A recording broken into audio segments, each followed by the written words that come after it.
You're listening to Protect It All, where Aaron Crow expands the conversation beyond just OT, delving into the interconnected worlds of IT and OT cybersecurity. Get ready for essential strategies and insights. Here's your host, Aaron Crow. Hey, welcome to the show. Excited to have Mr. Bryson on the podcast again. So, Bryson, why don't you, for those of you that don't know you, which I don't know, they must be living under a rock, but why don't you introduce yourself, tell us who you are and all about you. Sure. Bryson, former Army officer, former intelligence community. In the intelligence community, I got the nickname Grim. Started my own offensive consultancy, which is where I started doing operational technology and industrial control systems. Actually, how we got into that was smart meters into car hacking. So we were some of the first to do car hacking. We just didn't go to Wired Magazine with it. So that was called Grim because calling it Bryson's Consultancy sounded kind of jerky. While at Grim, Target came to me in 2016, asked me to build them a special tool. I realized that was a product. So I was like, I want to do it this way. I asked to keep the intellectual property. That created Project Crossbow, which we co-developed with them for 2.5 years before I realized I knew nothing about commercial software sales and development, and brought in investors. So core was Ron Gula from Tenable and Dmitry Perovich from CrowdStrike, and we spun it out as Scythe in 2018. We're a modular malware platform that allows you to recreate any payload from scratch for the technically expert red team side, and on the other side, it's basically operationalized threat intelligence. We automatically, one button click, you can run all of the logic, not just doing checklist stuff. And that ties into how we were able to unify IT and OT risk assessments because it works at the beachhead level of higher level industrial control systems. I'm a senior technical advisor at the Institute for Security and Technology. They're best well known for the ransomware task force. Co-founder with Tom Van Norman of the ICS Village. We're a 501c3 nonprofit that does education awareness for industrial control system security. We have our own policy conference that happens annually. The 7th one is coming up at Hack the Capitol in May in Washington, D.C. I'm a senior something at the National Security Institute. I don't know what my title is. I don't know. I'm around. I do stuff. Good to see you again, Aaron. You too, man. Yeah, I mean, for those of you, I talk about it all the time, but for those of you that are not part of ICS Village, there's a lot of opportunities for seeing us at conferences. I say us because I love being part of that organization, right? And volunteering and being there and spreading the knowledge around of all the things that you've done and I've done and Tom's done and all these amazing people that are part of this organization, and get to spread that knowledge and help people get into the industry and understand. And it's a great teaching and learning and opportunity for folks to dive in no matter what your skill set is. So with that, obviously, definitely check out ICS Village and all that we do. I know that there's a big pavilion at S4 if you're going to be there, but that may have already been passed by the time this is released. But there's so many opportunities, DEF CON and road shows that we do, and all these opportunities to get involved and learn and bring your leaders, et cetera, there. So, man, dive into, I know you and I talked off before this around some stuff you guys are doing with DOE and vulnerabilities, obviously the vulnerability pavilion, but why don't you dive in and tell us a little bit about that stuff? That's super exciting. Yeah, so 2 parts. Even though this is going to come out after S4, we are debuting the Vulnerability Management Pavilion at S4. That is with 8 different vendors, and the idea, and this is always hard because it's that balance between the folks who want to come there and be like, we're 100% coverage, we're the best, right? And that's a knock to the MITRE ATT&CK evaluations, but and the marketing, the way it gets taken. But where Tom and I collaborated with Dale is we really wanted to not get into that marketing arms race, but more giving attendees an opportunity to see how changes in a real world infrastructure was reflected in different products. So it wasn't like, do you see everything? That's not the point of what we're trying to do. And it's a really hard balance for the vendors to trust that enough and feel comfortable to do that, and for us to be able to illustrate that effectively where nobody's getting egg on their face. So it's a balance. Yeah. But the point is, that pavilion is going to be a running exhibit that we start to grow and do more collaboration. So whether you're an independent researcher or an independent researcher at a company with a budget who wants to participate, that's where we're going to be taking the Vulnerability Management Pavilion at future conferences. So please, get involved with that. Back to my full-time job, because the ICS Village really is a project of passion, and the fact that I don't have hobbies is my full-time job at Scythe. And so we just this week, it was publicly announced, there was the Department of Energy contracts where the prime is with EPRI, and our partners are with Finite State and Southern Company.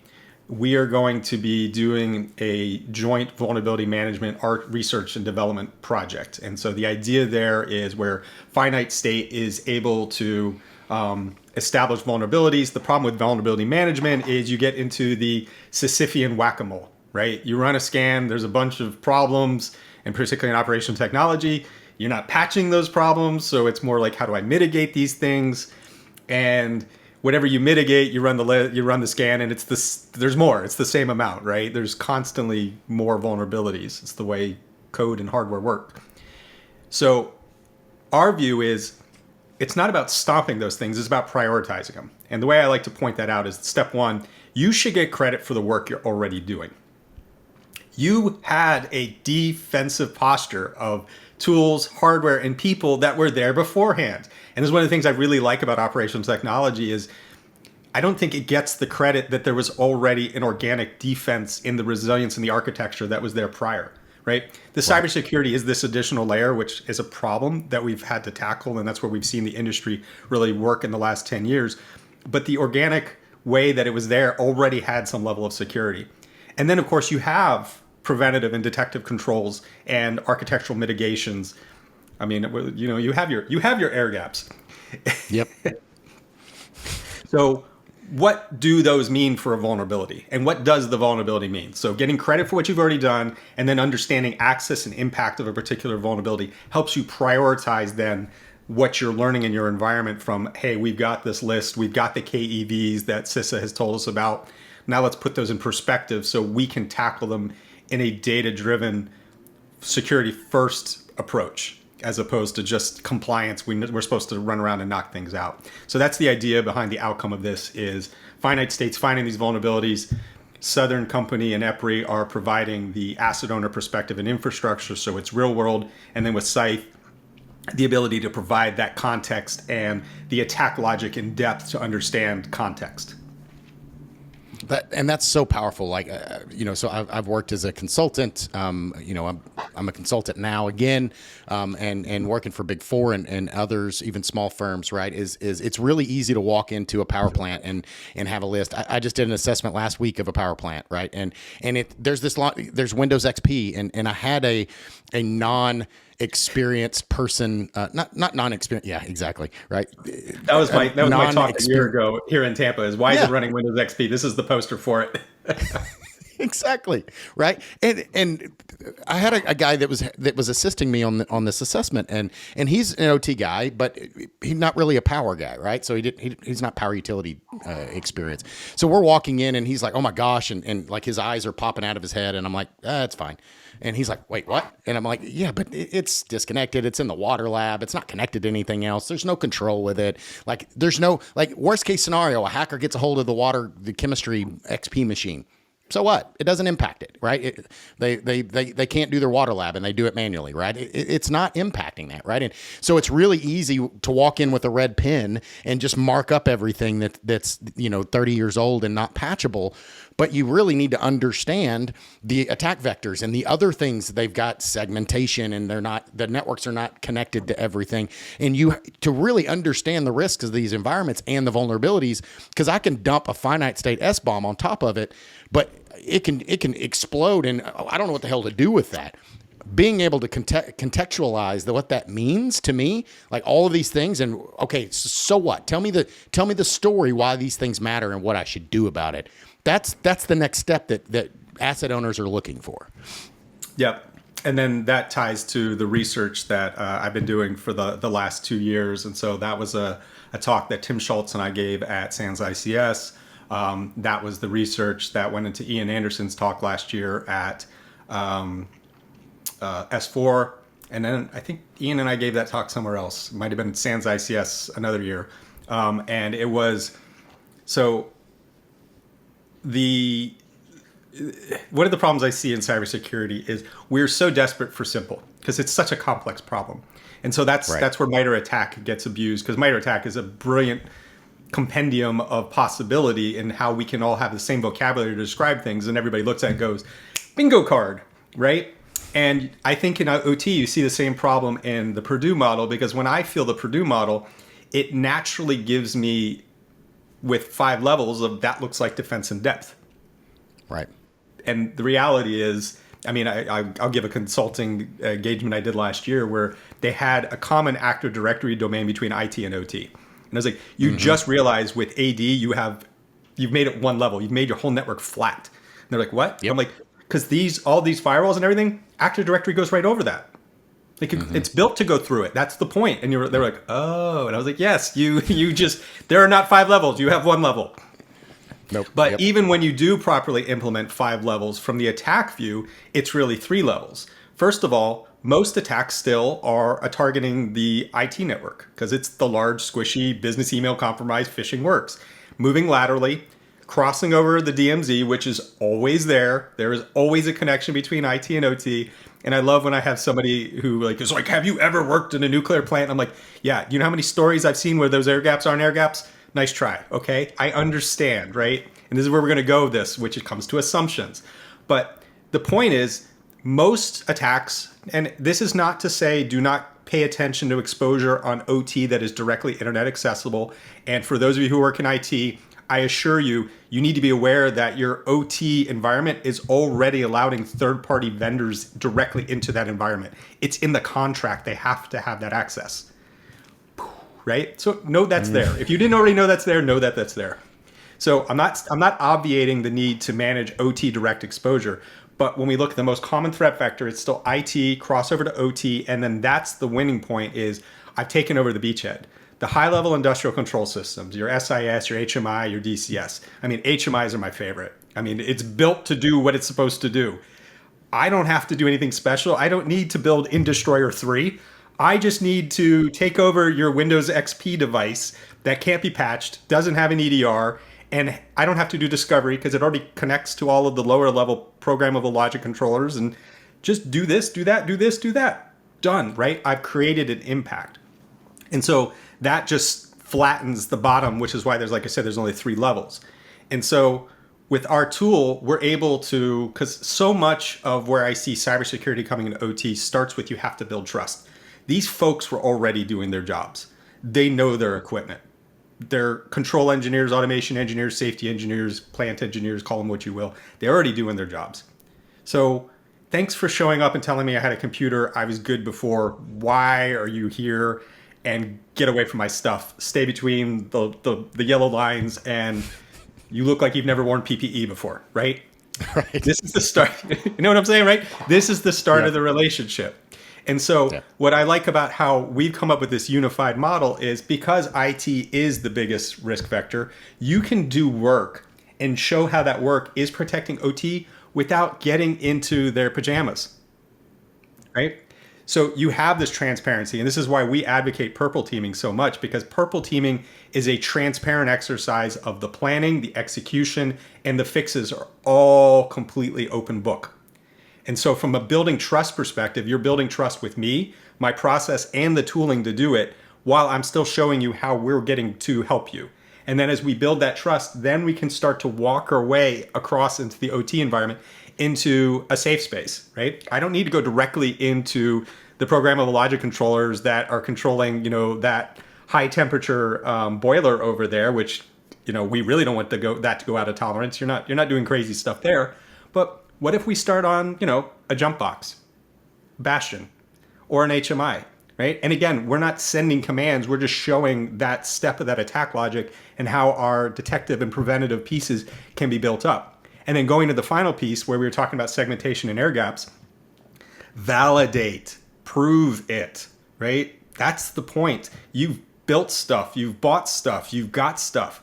Let's prove that it works the way you think it works. Because 99% of the time, in my experience, it doesn't. and let's find that nuance and fix it together. I'm laughing because, again, I just did an assessment like 2 weeks ago. I'm at a power plant wearing PPE, and they give me the network architecture drawing. It looks like it was drawn in 1984.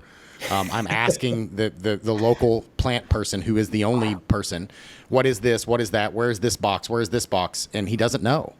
And where's this firewall? I don't know. It's listed as a Cisco, whatever it was, like Cisco old AF firewall, and there is no Cisco OAF firewall in this room. So where is that box? I don't know.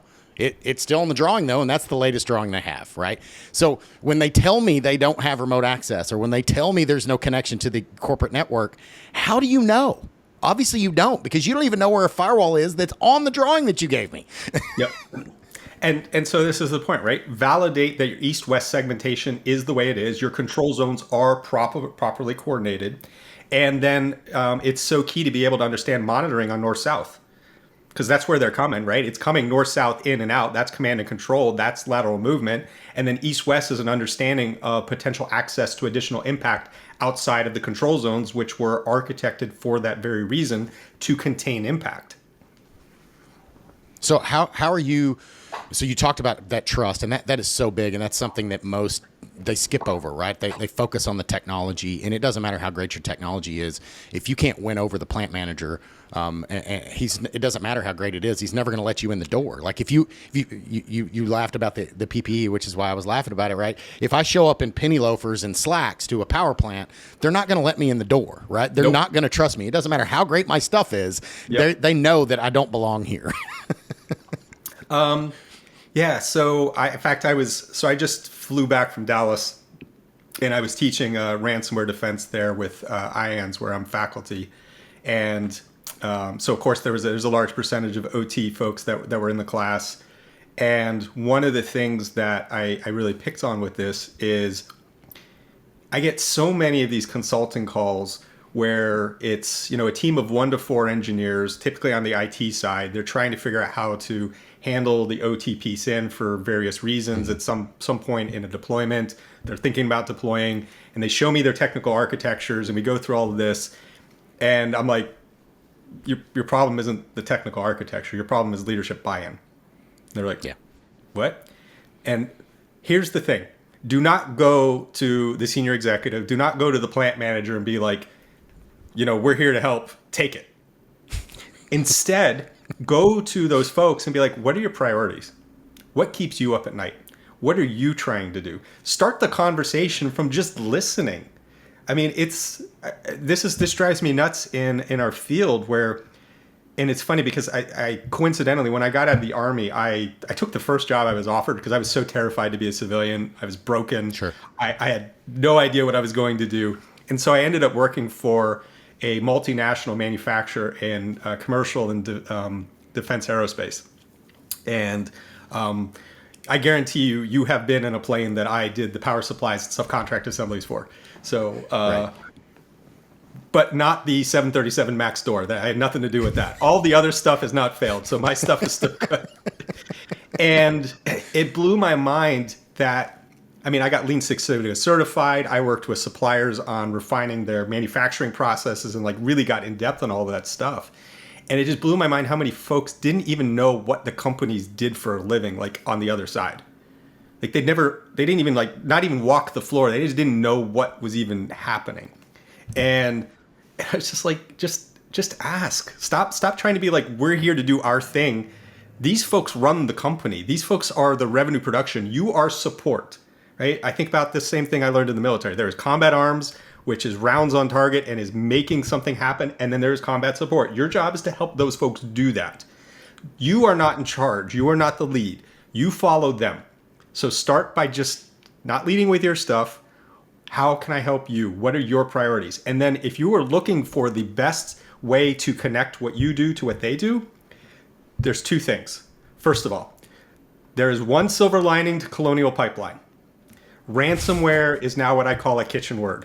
Your grandmother knows what ransomware is. Your grandmother cannot explain what a decryptor is or how it works, but it doesn't matter. We now have a common vernacular that we're on the same page. That's your job as a technical expert, to understand the depth of how to protect and detect ransomware, not theirs. They just need to understand that there's a business impact to this. But we now have a common word that we can understand. And that common word ties to an operational budget and a process that already exists called disaster recovery and business continuity planning. So in terms of understanding their priorities, that is your connection to something they already understand. There's already a budget and understanding and a process. And again, start with asking them what they care about, and then try to fit to that. Don't listen and then be like, okay, well, something else, right? Listen, reflect, active listening. What you just said is so powerful, right? And I've seen it 1,000 times. I've seen, again, working as a big four firm and all the different places, and we try to, hey, I'm smarter than you. Just take what I know and let me cram it down your throat, because this is the medicine you need. Take it, right? It's the old what's the song? A spoonful of sugar helps the medicine go down, right? You Mary can't Poppins. just force, exactly. You can't just force down these architects, even if they're right? Even if I'm the smartest guy in the world in my architecture, I've proved it 100 times, it doesn't matter, right? If that's not a problem they understand, if they don't know about ransomware, or they, I can't tell you how many plant managers have told me, well, I've been running this plant for 40 years. This is the same technology we've had for 40 years. It's never been a problem until y'all connected to the internet. Just disconnect it. We're all good. Just go away, right? And I have to explain to them, yes, that's one attack vector, but it's not the only. The nuclear power plant environment where you bring it into. I've got a whole story around that doesn't stop it, right? But what I'm trying to get back to is what you just said is so powerful, right? It's IT thinking they're the dog and they're the tail wagging the dog, when the operational, the plants, all those things are the guys shooting the guns down, the bullets down range. They're the ones that matter, right? And the IT is a support of them, right? So you can't force your architecture. You can't, try to patch everything at a power plant or rip out the XP box because it's XP. Oh, the sky's falling. We have to put Windows 11 on it. No. Yeah. That's not the answer. Find different ways to have these solutions. And it really all starts with building trust and having conversations, not telling them your architecture's better or their baby's ugly, asking them what they need help with and how can you help them. And then you start inching your way into, when they trust you, then they'll maybe listen to you or look to you as, hey, we're going to deploy this new thing. Why don't you come over and give us some advice on this stuff? Yep. Yeah, this is security becoming a partner, as opposed to the culture of no or ego and arrogance. Exactly. So with the DOE thing with Southern Company and Finite State, how is Southern Company, and I've worked with Southern, they're awesome, right? How are they using that same mindset, and how are they being the bleeding edge and the razor's edge on this thing, and how are they going to do this and be successful? Well, obviously, I you can't going to share do this? everything about that, but Sure. I can tell you by them collaborating with a few startups on a DOE grant to do R&D on these concepts, that alone speaks volumes. Absolutely. So when you're approaching these scenarios like this, like you're going into greenfield, you're doing these new things, you're in a power utility, again, just theoretical, not even necessarily this, but how do you bridge those conversations? Obviously you've got to build that trust, you've got to do it in a safe way, but you have to have that understanding. And then what is the outcome, the ultimate goal of at the end of this, where's the finish line? Like, how do you get there? From where you are to then. Security is a process, not a destination. Yep. And so that's where trust helps facilitate an optimal process of communication and execution. And again, in summary, 2 levels, right? There's the fact, Sure. if I'm doing anytime you hear a talking head say, do this, do this, do this, they're generally some good ideas in there. And then where it gets difficult is the complexities of those ideas and putting them in place. And to this specifically, recognizing, and this is where I was providing the setup with my background in manufacturing, how I learned it's organizational change. Organizational change is not either a piece of paper written in 1984 with an architecture or a brand new Ernst & Young developed architecture in 2024. Right. It is the relationship basis for people saying, these are my priorities, and aligning those priorities and those resources. And resources are money and people and time. Because without that, nothing's going to happen. Your pieces of paper stay pieces of paper. And I mean, Yeah. pieces of paper can feel good, and you can put a piece of paper on a server or on a computer. I hate to tell you, nothing happens. This is, by the way, how I feel about the entire field of threat intelligence. So that's the organizational piece to an overall change that you're trying to do. And then this is where I was tying in the Purple Team side. Purple Team is a tactical exercise and process that you can use that naturally builds that trust and execution and communication in a safe to a way that you can then, like any process, start simple, start small, and grow it. The 3 variables to consider for a Purple Team exercise. Scope. So I gave some examples of scope, right? Like starting in IT and working your way. And one of the best examples I like to provide there, because so many folks get the offensive response of, the adversary doesn't consider any scope. Well, fine, that's good for the adversary. We're not talking about solving everything all at once here. We're not boiling the ocean. Right. We're starting with a process that requires its own maturity, organizational buy-in, trust, execution, right? That itself. So you can learn something just from doing an exercise on a gold image in the lab. You are going to learn what kinds of things are logged, what kinds of things are prevented just in your base gold image for your enterprise. From there, Now do that on a computer in production in IT. What am I going to learn from that? Well, I'm now going to start to understand telemetry and detection and response. I'm going to start to see the people side of my own team coming into this. And so you can start to see with a very simple scope, there are still things that can be learned. It doesn't have to be everything, right? We don't need to boil the ocean. And you can build confidence in the process and the tooling and the communication of what you're doing and then grow it from there. And like I said, start to work your way over to the OT side methodically as opposed to just trying to bite the whole thing off at once. So scope is one variable. The second, technical complexity. Cybersecurity is just data science. It's data science. And the reason that that's true is because that's our problem, right? Is we've got all of this data and we're trying to find the correlations in that data against the baseline that we don't understand, because that's what the attacker is doing. The attacker is trying to be as close to that baseline as possible, which is why they're so hard to find. If they walked around with the evil bit set in the flag, they'd be really easy to find. If it was all sending right back to .ru, it'd be really easy to catch. It's not. Right. They're using your computers, designed the way they were designed, talking the way they were meant to talk, going to a vanilla bounce node out. It's blending into what you've got. So complexity, start simple. My favorite tool to start simple is Red Canary created a tool called Atomic Red Team. It's literally in the name. It's what it does. It does very simple procedure level atomic tests that drive a signal. Now, that's a good starting point. You're going to need to grow from that because that's not going to give you a strong defensive insight, but it's a good starting point. Again, we're not boiling the ocean. We're starting where we're comfortable. In this case, a simple tool. Anybody can run the tool. It's easy to load. It's easy to run. And then the third part is frequency. How often are we doing these exercises? Most folks are already in the mindset of let's do the annual pen test. Guess what? Yep. A purple team counts as an annual pen test. Right? You're doing an offensive risk assessment. My recommendation is you want to try to get to a quarterly cadence, recognizing there are different levels of this, right? That's a whole cross-functional group coming together to do this stuff. But maybe there's more tactical stuff where you're just able to have your own lab that's running against images on a daily basis, right? That still counts. So just those are the 3 variables for considering it in the 2 levels, right? Executive change management and then tactical process execution, where we're understanding baselining and learning in-depth technical insights. There's so much there too. I mean, if you look at the IT and OT, just from a procedural perspective, right? The teams are different. The experiences are different. I can't just take an incident response plan from my IT org and cram it on the OT side and expect it to work. Or the same thing with red teaming. I'm not going to purple team, red team anything in an OT environment the same way that I'm going to do it in an IT environment.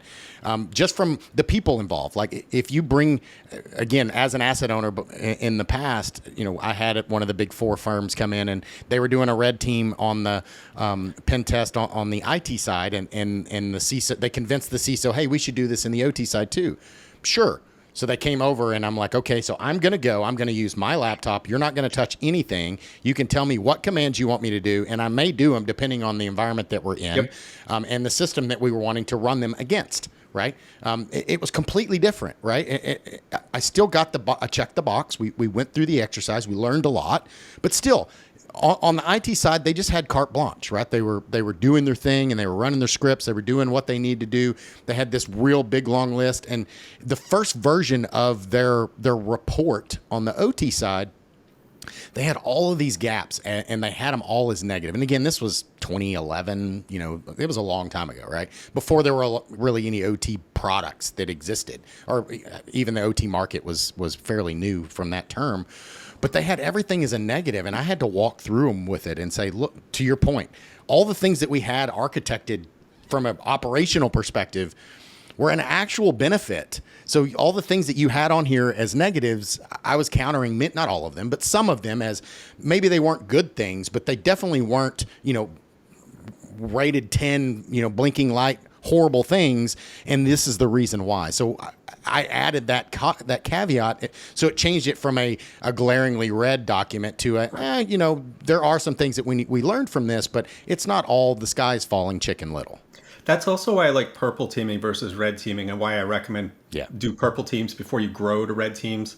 So purple teams, you fix as you go. The outcome is not, here's a report that's, as you noted, right? Everything's in red, literally, and you throw it in do their something head. about it. Did you already have a full-time job? Good luck with that. Poof, right. And I'm gone, right? I'm not there to help you fix it. I just found the problem. Some quality assurance. Right. Good luck, right? And again, because the scope and the complexity is defined by the folks together. And again, that's so important in OT.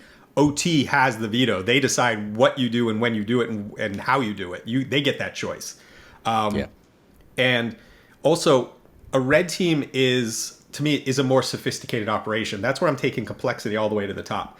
I'm no longer trying to do a business-focused risk exercise. I'm now going, all right, win. Right? Use the human imagination, which is what a red team operator can do. And the point is, why would you do that to start? Right? Grow to where you have enough confidence in your stack and your people to then be like, all right, we're ready. Throw China at us. See what you can do. Now we're pushing the edges, right? But I earned that. I matured to that. Yeah, it's like bringing the SWAT team to break into your house. I don't need a SWAT team to break into my house when I didn't even lock my door, right? Yep. I literally didn't lock my door. Like, my neighbor can break into my house. I don't need to go get a SWAT team with a battering ram and MP5s and any of that. Like, just open the door. You're here. And that's where a lot of our environments on the IT and OT side, many of them are. So why would you start with bringing the SWAT team when you can start with something that's a lot more feasible? And they can say, hey, we're going to go ahead and put a lock on the front door. That way this won't happen again. And then let's check the next problem that we found. Okay, maybe you should lock your windows, and maybe you should put in a security system. Maybe you should put in some cameras. Like, let's fix some of those things before we release the SWAT team on you. Yeah, and so fixing things at a higher level, slightly switching the topic. We mentioned at the very beginning, ICS Village has an annual policy conference called Hack the Capitol. It's the 30th and 31st of May. On the 29th of May, we're going to be debuting the workforce development program that we started a pilot with a philanthropic grant from the Gula Foundation. And so we're going to be reaching out to disadvantaged students and vets to do a whole day of critical infrastructure hands-on training with student and teacher kits. That this is the pilot, so we'll be hoping to take that further. But the point back to the 30th and 31st, because assuming most of the listeners here are practitioners, we would love your input. This is your chance to give a talk on, don't think about it as, this isn't cutting R&D. We're not looking for what's the latest and greatest. That's what Dale's looking for at S4. He's looking for the cutting edge. We're looking for education. Giving a day in the life of an asset owner, giving a day in the life of a control engineer, giving them the day in the life of what it's like to run a municipal water plant, that has value for educating the policymakers, because we bring members of Congress, there's a lot of government officials, directors of agencies, think tanks. Those folks are all there. They're going to learn from you, and then they're going to build a relationship with you. So when a regulation does start coming out, they will reach out to you beforehand and ask your opinion, because look at it from their view. They are surrounded in the Beltway with the K Street lobbyists and all the folks who can afford to actually talk to them. They want to break out of that. They're looking to build these relationships with folks like this. They're looking to understand what's real life like down on the line, down in the trenches. Please submit the CFP. Go to the ICSvillage.com. You'll see our events page for Hack the Capitol. We want your talk. Share your experience, because that's how we're going to make all of this better together at a country level, as opposed to, where we're here talking at individual asset owners. Absolutely, and that's I'm super excited about that. Tom and I've been talking about that quite a bit, and I've been giving my input sometimes unasked, but just so excited. There's so many people that are reaching out to me through the podcast, and they're, hey, I want to get into OT, I want to get into cybersecurity. How do I do that? Where do I go to train? And yeah, there are some things out there. SANS does some great things, and there are some things out there, but more is better, right? We need more. We need different perspectives. We need different options. We need more options. We need more people fighting this fight. This is not, to your point, this is a country level. This is a bigger problem than I can solve, than you can solve individually as a consultant or as an asset owner. Like we need help. We need more people in this fight. And from having the conversations on the Hill, you've had as many of them, probably more than I have. I guarantee you more than I have. But going and talking to our congressmen and our senators, they're talking everything from farming to cybersecurity, and they're not cybersecurity experts. They're not even close. They barely know as much as my grandmother does, to use your analogy earlier. They're expecting their staff and others to have an idea, and then they want to build relationships with people that they can reach out to if there's something that comes up. Like they're not going to be an expert in all these things, but they have to make a decision and have an opinion on these things when legislation is coming out or when regulations need to come out, right? So we need to build those conversations. It takes time. It takes doing more than your daytime job and going out and talking and doing those things in addition. Best way I can to illustrate this, I was a lead expert witness in a federal district court in 2021. And I was talking to the judge, and he was like, yeah, the case I had last week was around lobster farming. I'm not going to tell the detail, but what I was working on clearly was nothing to do with lobster farming and was much more in our space. Just to give you an idea, of the scope of here, this is the judicial branch that these folks have to just day to day. It is everything in our lives that they're a part of. We are this much of a fraction. I always push this back on cybersecurity experts who are like, why don't people take what we do more seriously? I'm like, well, just think about your day. On your average day, where does cybersecurity rank? Step one is waking up on time, finding coffee, feeding yourself, getting clean, getting clothes on, getting to work, right? You start listing all the things that are bigger priority on your day. And cybersecurity is maybe 20 to 30? For most of us, the only reason we're this in it is because it's what we do for a living. So when you start putting it in the pantheon of what life involves, and another example is you can see this in the SEC filings of public companies. Now, the good news is cybersecurity has finally crept up to be a top 5 on average, but it's still just top 5. It's not number 1, it's not number 2. It's somewhere usually 3 to 5 on average, in how public companies have to disclose risk, because there's even bigger risks that they have to consider. Yeah, and you see NERC SIP and you see the regulation that's come out around power utility, and I have this conversation all the time. And why is NERC SIP so much, or why are the power utilities so much further advanced, even though you and I know they're still in their infancy stages? But it's because they've had these conversations for 15 years, and they've been pushing this narrative, and they've been pushing, this is the things that you can do. And the industry has been part of that, right? They've been having these conversations with regulators.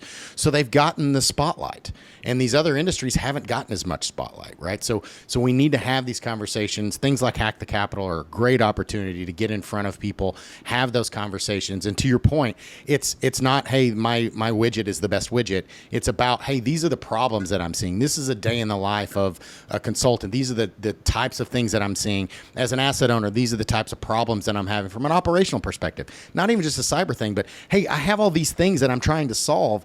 How do I do that in this space? Like these are problems that we need to solve as a bigger entity, as a country, as a cybersecurity, and stop just trying to sell our crap. Yep. Tools don't solve problems. Automation just gets you there faster, whichever direction you're going. Yep. Well, I know we say it all the time, but it's people, process, and technology. Like you can have the best technology in the world, but it doesn't matter. The analogy I always give is I can buy the best woodworking tools in the world. If they sit in my garage and I don't do anything with them, what good are they, right? I still have to pick them up and do something with them. Yeah. So what do you have coming up? How do people get a hold of you? What is coming up on obviously S4? This will be out after S4. So what are the next 6 months or so that you've got coming up? Oh, you do not want that list. It's too long. I mean, I'll be teaching a handful of times. I'll be in Chicago in April. I don't remember all my other classes. I will be at at JSAC, which is a military cyber conference up at West Point. I used to be on the board of the Army Cyber Institute for a number of years. Actually, I also got a medal for my critical infrastructure work with the Army Cyber Institute. Very cool. Check out the Jack Voltaic project if you want more. I'll be at RSA, of course. The ICS Village will be at RSA. We are, since 2015, we've been a perennial part of the sandbox. Not the innovation sandbox, the other sandbox. So come and say hi there. Hack the Capitol in May. Black Hat and DEF CON in August. So pretty much wherever the ICS Village is, for the most part, you can come and find me. My name makes me really easy to find online.